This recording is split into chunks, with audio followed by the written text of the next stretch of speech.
The Boy Who Planned a Murder at 13. The True Story of Michael Hernandez Jr. Part 1. A Child Who Wanted to Kill. Chapter 1.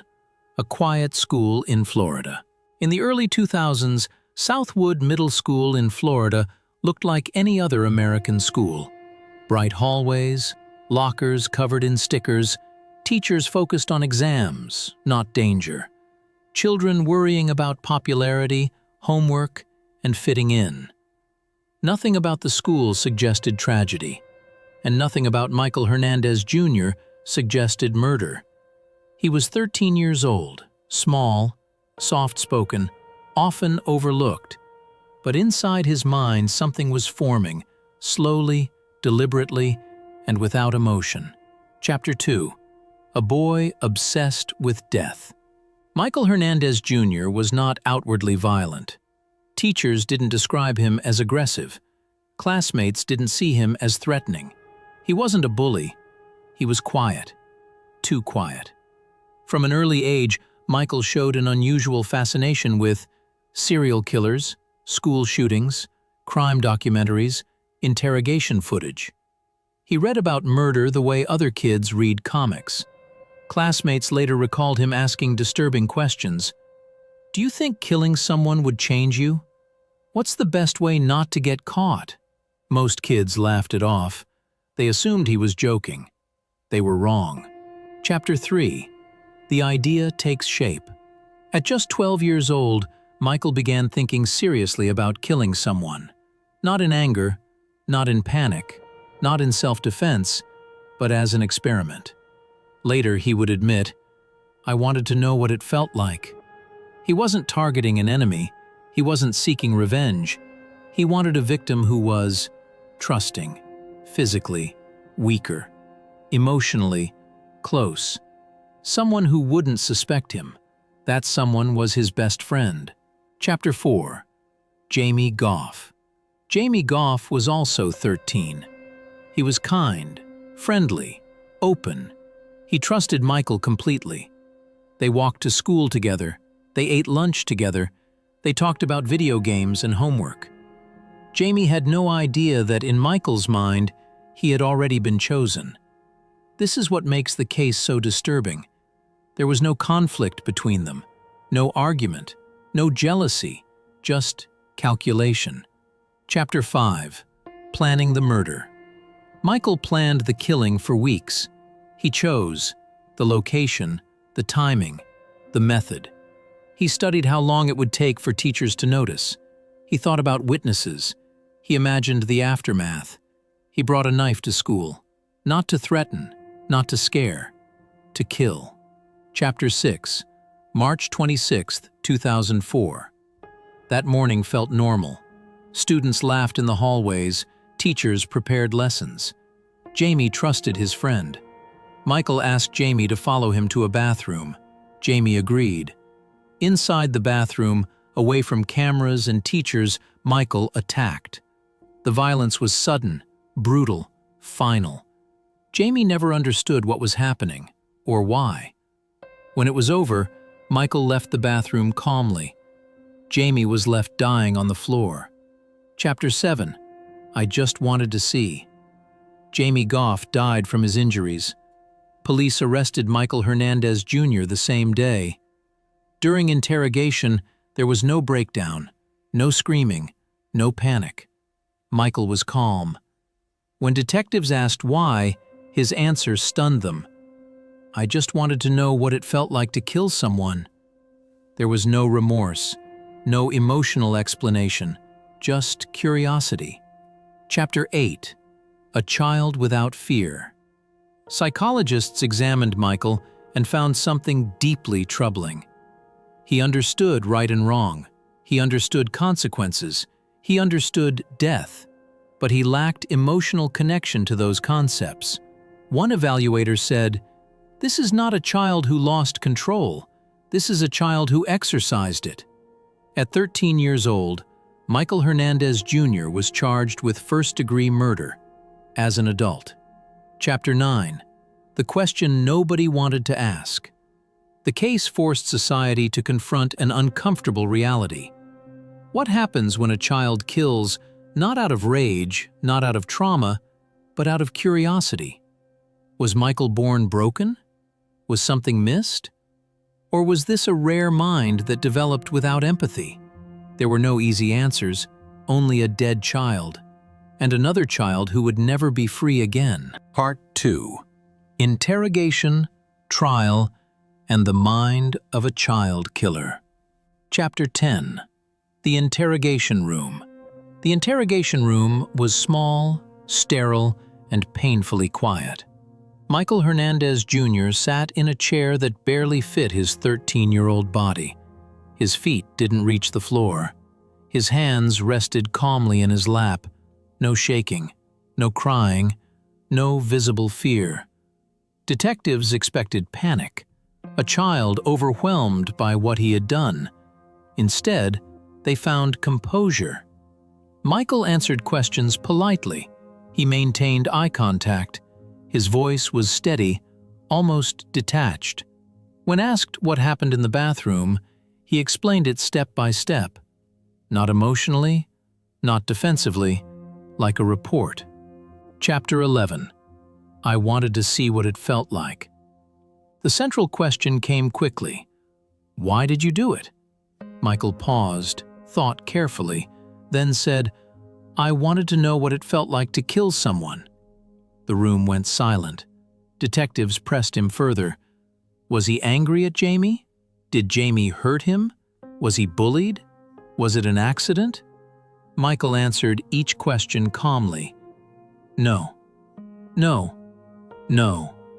No. There was no personal motive, no emotional trigger. The murder was not a reaction. It was an experiment. One detective later said, that answer scared me more than anything else I've heard in my career. Chapter 12. Understanding Right and Wrong.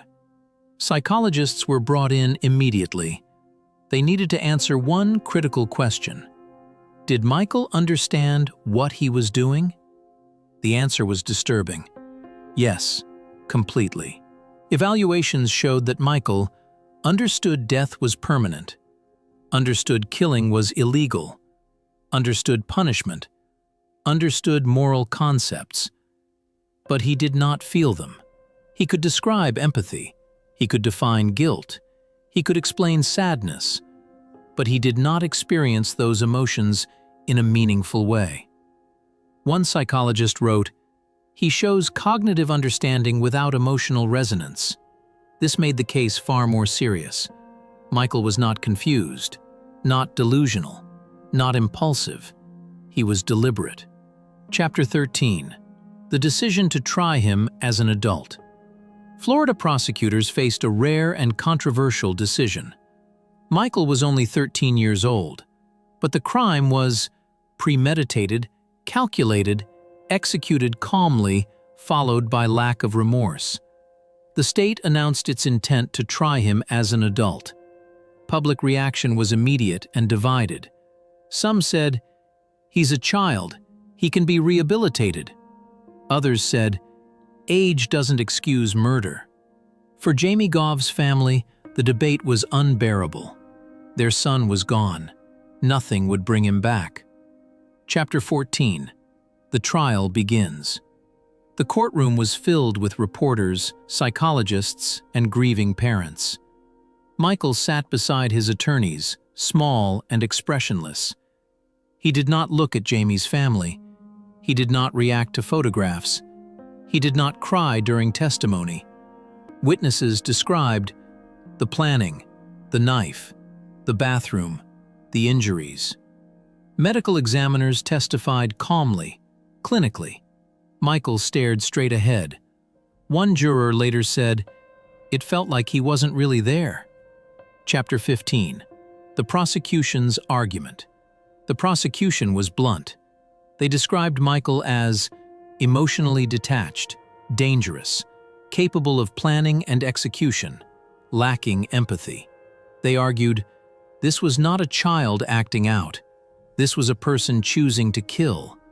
They emphasized that Michael had researched murder, planned, the location selected, a trusting victim, brought the weapon, intentionally. This was not loss of control. This was control itself. Chapter 16. The defense's struggle. The defense had little room. They argued psychological immaturity, underdeveloped emotional systems, potential for treatment.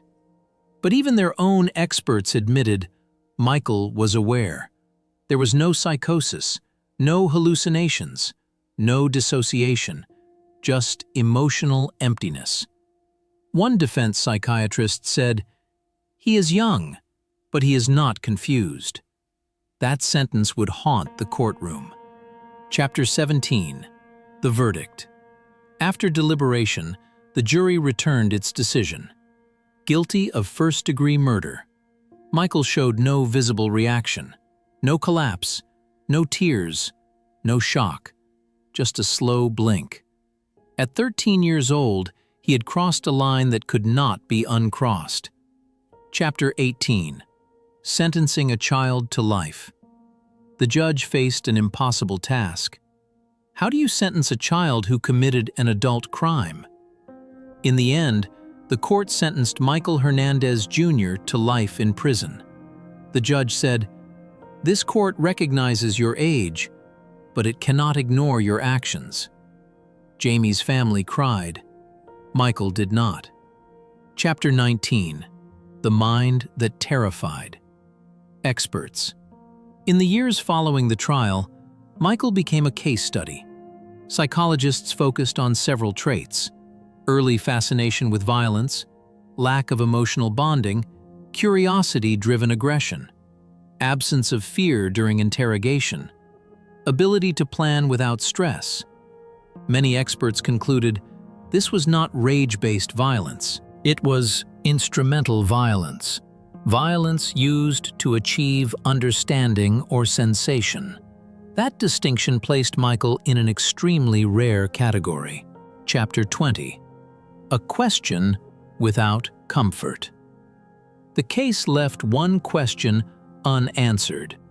Can someone who kills out of curiosity ever be rehabilitated? There was no trauma to unpack, no anger to resolve, no delusion to treat.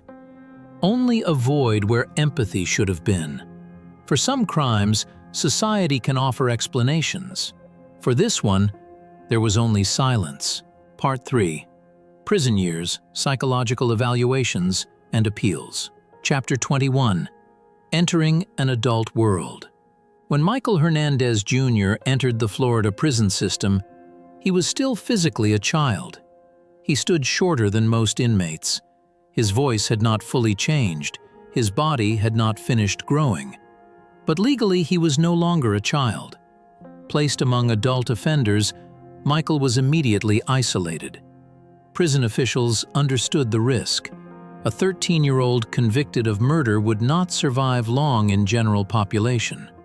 So he was separated, locked down, watched constantly, studied carefully. From the first weeks inside, one thing became clear.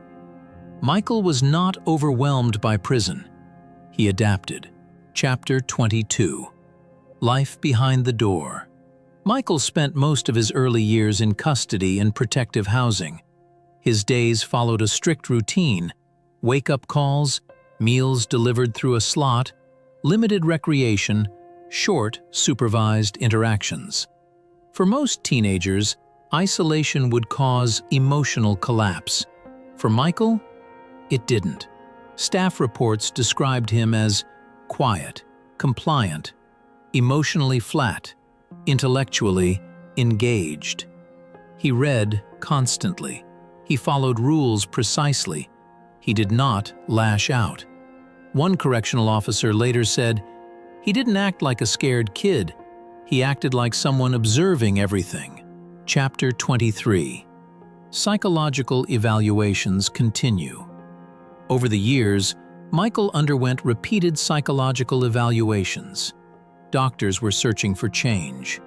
They looked for remorse, emotional growth, empathy, development. impulse control, improvement. What they found was unsettling: consistency. Michael could explain why his crime was wrong. He could articulate the pain it caused. He could describe empathy in theory. But emotionally, something was missing. Reports repeatedly noted shallow affect, lack of emotional depth, absence of spontaneous remorse, intellectualized responses. One evaluation concluded, his understanding is cognitive, not emotional. This distinction mattered. It meant Michael knew the rules of morality, but did not feel bound by them. Chapter 24. The question of remorse. Remorse became the central focus of every review. Did Michael feel guilt? Did he regret what he did? When asked directly, he answered carefully, "I regret what happened." But psychologists noticed something important. His regret focused on consequences, loss of freedom, impact on his own life, not on the victim. When Jamie Goff's name was mentioned, Michael's responses were neutral, factual, emotionally distant. There were no visible signs of grief. One psychiatrist wrote, "His remorse appears learned, not felt." Chapter 25. Growing up in confinement. As years passed, Michael grew into adulthood behind bars. He learned prison etiquette. He learned when to speak and when to stay silent. He learned how power worked in confined systems. He avoided conflict. He avoided alliances. He stayed invisible. Unlike many violent offenders, he did not collect infractions. He did not seek dominance. This made him difficult to classify. He was not explosive, not predatory, inside prison, not disruptive. But he was also not rehabilitated. Chapter 26. Appeals and legal shifts. In the years after Michael's conviction, U.S. law began to change. Supreme Court rulings questioned the morality and legality of life sentences for juvenile offenders, especially without parole. Michael's case became part of that broader legal movement. His attorneys filed appeals arguing his age at the time of the crime, neurological immaturity, potential for rehabilitation. Courts reviewed his record. They considered the brutality of the crime, the planning involved, the lack of emotional remorse, expert testimony. The debate was not about whether he committed the crime. That was undisputed. The debate was about whether a child who killed out of curiosity could ever safely return to society. Chapter 27. A divided expert community. Psychologists and legal experts were split. Some argued the brain is not fully formed at 13, change is possible. Others warned this is not immaturity, this is a fundamental absence of empathy. Michael's case became a reference point in academic discussions about juvenile psychopathy, instrumental violence, moral development, limits of rehabilitation. Unlike emotional or trauma-driven offenders, Michael showed no clear internal conflict to resolve. That made treatment uncertain. Chapter 28. Jamie Goff's family. Throughout the appeals process, Jamie Goff's family remained opposed to any reduction in sentence. For them, the facts were simple. Their son trusted his killer. The murder was planned. The motive was curiosity.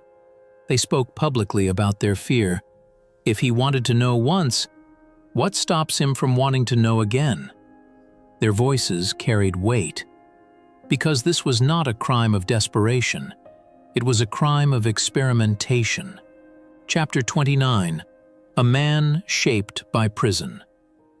By his late 20s, Michael Hernandez Jr. had spent more time in prison than outside it. Prison was not a punishment anymore. It was his environment. He understood it. He functioned within it. He depended on it. Some psychologists warned that long-term incarceration from childhood can freeze emotional development, leaving individuals permanently incomplete. Others argued that Michael's emotional emptiness existed long before prison. The truth may be both. Chapter 30. Waiting for Judgment. As appeals continued, Michael remained incarcerated, largely out of the public eye. No interviews, no public statements, no media presence. Unlike many offenders, he did not seek attention. He waited for courts to decide, for psychologists to debate, for society to answer a question it still struggles with. What do you do with a child who kills, not because of pain, but because of curiosity? Part 4. Parole, Current Status, and the Ethics of Juvenile Life Sentences.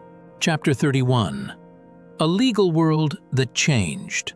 While Michael Hernandez Jr. remained behind bars, the legal world outside began to shift. In the 2010s, the United States Supreme Court issued a series of landmark decisions that fundamentally changed how juvenile offenders were sentenced. The rulings recognized a growing scientific consensus. Adolescent brains are not fully developed. Impulse control, empathy, and foresight mature over time. Children are more capable of change than adults.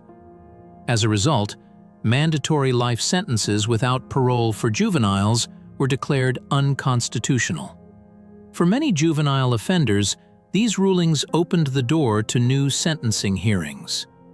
For Michael, they opened a door that frightened many people. Chapter 32. Resentencing and the Parole Question. Michael became eligible for a resentencing review.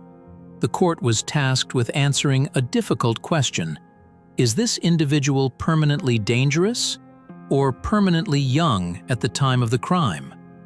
Prosecutors argued that Michael's case was exceptional.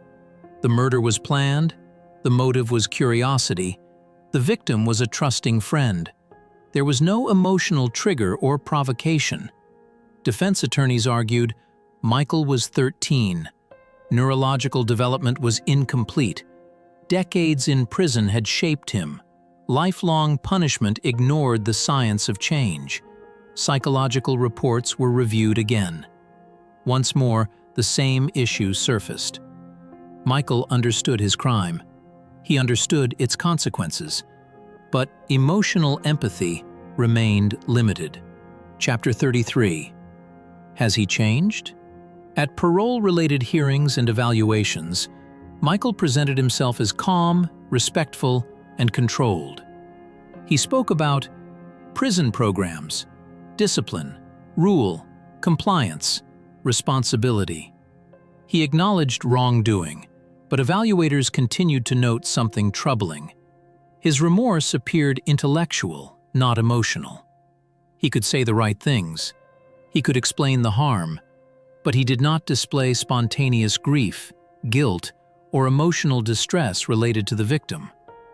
One evaluator wrote, "The risk is not impulsivity. The risk is emotional absence." This distinction mattered deeply to parole boards. Chapter 34. The Weight of the Victim's Voice. Jamie Gov's family remained central to every hearing. They spoke about the betrayal of trust, the calculated nature of the crime, the lack of emotional explanation. They argued that the motive, curiosity, made the crime uniquely dangerous. If he wanted to know once, they said, what stops him from wanting to know again? Their fear was not hypothetical. It was grounded in the psychology of the crime itself. Chapter 35. Current Status. As of the most recent public records, Michael Hernandez Jr. remains incarcerated. He is serving a lengthy sentence with the possibility of parole under revised juvenile sentencing laws, but he has not been released. He lives a quiet prison life. No media presence, no interviews, no public advocacy.